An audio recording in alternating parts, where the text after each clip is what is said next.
The crash happened before 11 a.m. here in Riva, Maryland. It was over Beards Creek right here, which you can see behind me. A plane took off from Lee Airport before things went wrong.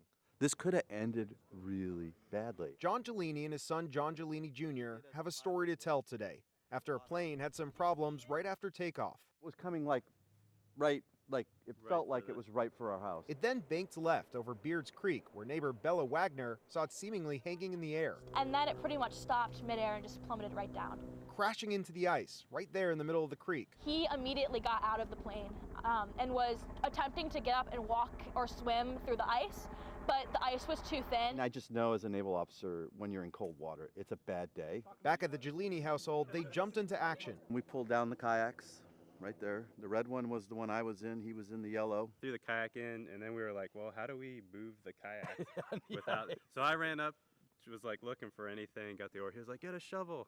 The two then started dragging themselves across the ice with the shovel, making their way towards that pilot. He was the other civilian. There's also a person over there and a police officer. Meanwhile, a couple homes down, neighbors were gathering by the dock. It was somewhat looked slightly pandemonium-like. Rob Wagner says they carried down another kayak so a police officer could make her way to the crash site as well. And literally got her screwdrivers to pull herself because you can't use you can't use the oars to row out because the ice is so solid. In the end, the father-son duo got there first, reaching the pilot submerged in the water. I just told him, grab the front end of the kayak, hold on tight, and I'm going to pull you out of this water. Eventually, I got him onto the ice. He was on the kayak. He was out of the water and safe.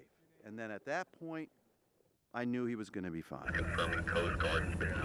Finally, a Maryland Department of Natural Resources police boat arrived to pick the pilot up. But those crucial minutes he spent on the kayak rather than the water likely saved his life. So says Anne Arundel Fire and EMS. And I'm like, what's happening? And then my little sister comes by and says, a plane crashed. 10-year-old Ashton said it was pretty cool to see his dad and grandpa help someone in need. Pretty proud. I offered both of them a beer for it. The only thing I'm happy about is this guy is going to see another Christmas. Like, this ended well. Now, according to the Anne Arundel County Fire Department, the pilot was brought to the hospital, but fortunately is facing non-life-threatening injuries and is fortunate to be alive thanks to some very quick actions from that father and son.